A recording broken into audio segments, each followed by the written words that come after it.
नमस्कार बच्चों, कक्षा 11वीं बच्चों हिंदी। आज हिंदी में पढ़ेंगे अभिव्यक्ति और माध्यम। पाठ नंबर 4 है जनसंचार माध्यम और लेखन। जनसंचार माध्यम और लेखन जो समरनी बिंदु है, हम जो है इसका अर्थ पढ़ेंगे, संचार पढ़ेंगे, संचार के विभिन्न तत्व पढ़ेंगे, संचार के प्रकार, संचार के कार्य क्या क्या है। अब बच्चे ध्यान से आप सुनेंगे, ठीक है, ध्यान से लिख देना है। अर्थ चर धातु से उत्पन्न। संचार शब्द का अर्थ एक स्थान से दूसरे स्थान पर पहुंचना है। दो या दो से अधिक व्यक्तियों के बीच सूचनाओं, विचारों और भावनाओं का आदान प्रदान संचार कहा जाता है। आगे देखिए, संचार। संचार जीवन भर चलने वाली प्रक्रिया है। सभी जीव संचार करते हैं, परंतु मनुष्य बौद्धिक रूप से विकसित होने के कारण सर्वोत्तम संचार करता है। संचार माध्यम के विकास में भौगोलिक दूरियां कम हो गई हैं। एक उंगली के स्पर्श से दूर बैठे अपनों से संचार कर सकते हैं। सूचनाओं, विचारों और भावनाओं को मौखिक, लिखित अथवा दृश्य श्रव्य माध्यमों के द्वारा सफलतापूर्वक एक स्थान से दूसरे स्थान पर पहुंचना ही संचार है। संचार एक प्रक्रिया है जिसमें सूचना देने वाले और पाने वाले दोनों की ही सक्रिय भागीदारी अवश्य है। एक के अभाव में भी ये संभव नहीं है। इस अर्थ में संचार अंतरक्रियात्मक प्रक्रिया है। अब देखिए, संचार के विभिन्न तत्व कौन से हैं। पहला है स्रोत।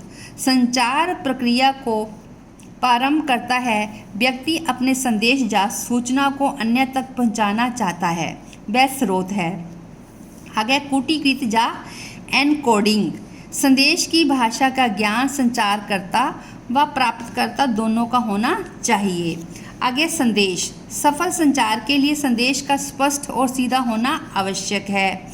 आगे माध्यम, जो चैनल क्या है, संदेश को किस माध्यम से भेजा जा रहा है, टेलीफोन से या समाचार से, रेडियो से, इंटरनेट से आदि से। आगे डिकोडिंग। डिकोडिंग में प्राप्त संदेश से निहित अर्थ को समझना। अगला फीडबैक। फीडबैक द्वारा पता चलता है कि संदेश सही रूप में प्राप्तकर्ता तक पहुंचा या नहीं। आगे शोर। संचार प्रक्रिया में आने वाली रुकावटें शोर कहलाती हैं। शोर मानसिक, तकनीकी और भौतिक भी हो सकता है। अब देखिए, संचार के प्रकार क्या है।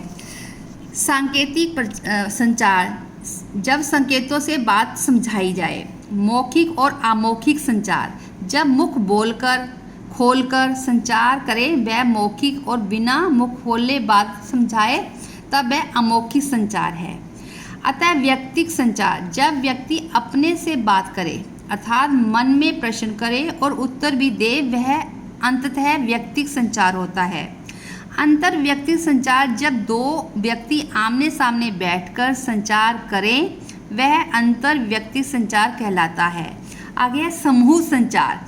जब एक समूह आपस में विचार विमर्श या चर्चा करे तो उसे क्या है, समूह संचार कहते हैं। आगे जनसंचार। जब हम समूह से यांत्रिक या तकनीक के माध्यम से बात करते हैं तब उसे जनसंचार कहते हैं। यह माध्यम अखबार, रेडियो, टीवी, सिनेमा या इंटरनेट कुछ भी हो सकता है। अब देखिए, संचार के कार्य। प्राप्ति, नियंत्रण, सूचना, अभिव्यक्ति, सामाजिक संपर्क, समस्या समाधान, प्रतिक्रिया और भूमि को पूरा करने के लिए संचार का प्रयोग किया जाता है।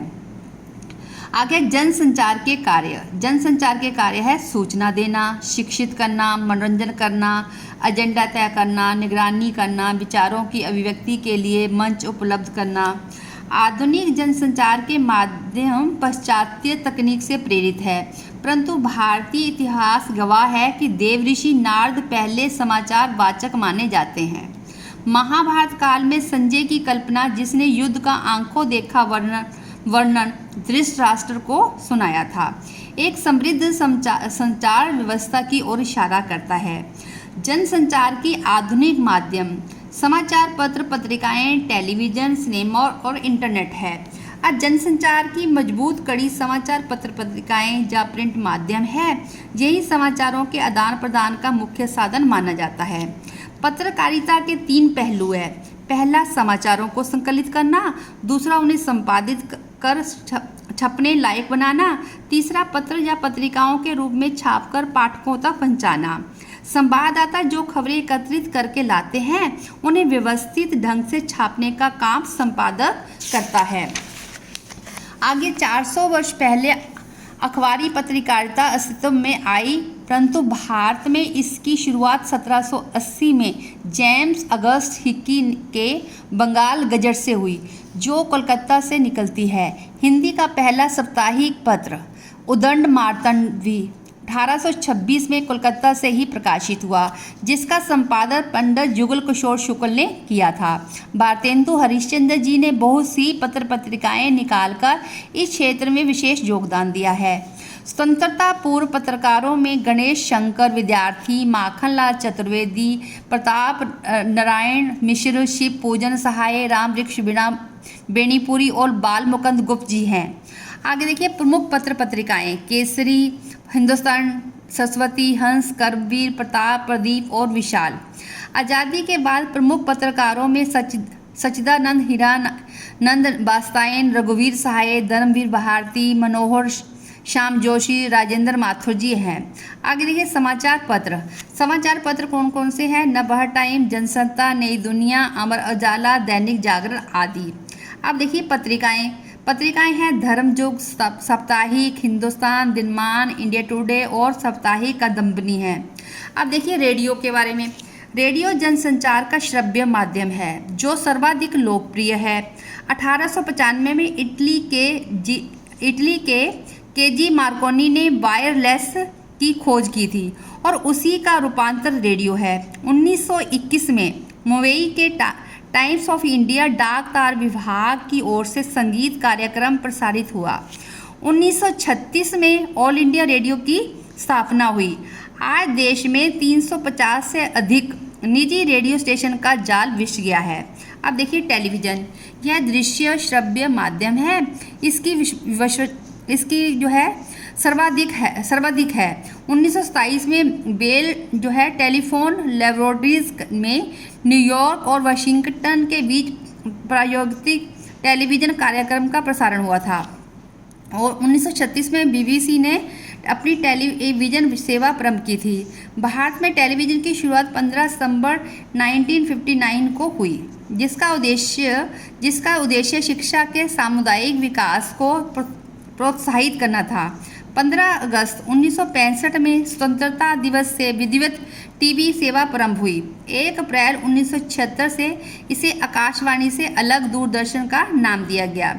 जनतंत्र को प्रबल बनाने में जहां समाज पुराने मूल्य टूट हो गए हैं और दूरदर्शन महत्वपूर्ण भूमिका निभा रहे हैं। अब देखिए आप इसके बच्चों कार्यपत्रक में क्या करना है। पहला क्वेश्चन है कि संचार से आप क्या समझते हैं। प्रश्न नंबर 2, मौखिक और अमौखिक संचार से क्या अंतर है। फीडबैक क्या है। डिकोडिंग किसे कहते हैं। जनसंचार क्या है। द्वारपाल किसे कहते हैं। रेडियो का आविष्कार किसने किया। ऑल इंडिया रेडियो की स्थापना कब हुई। अब सिनेमा का आविष्कार किसने किया और कहाँ किया। पहली बोलती फिल्म कब बनी और इसका नाम क्या है। और इंटरनेट के लाभ बताइए। Thank you.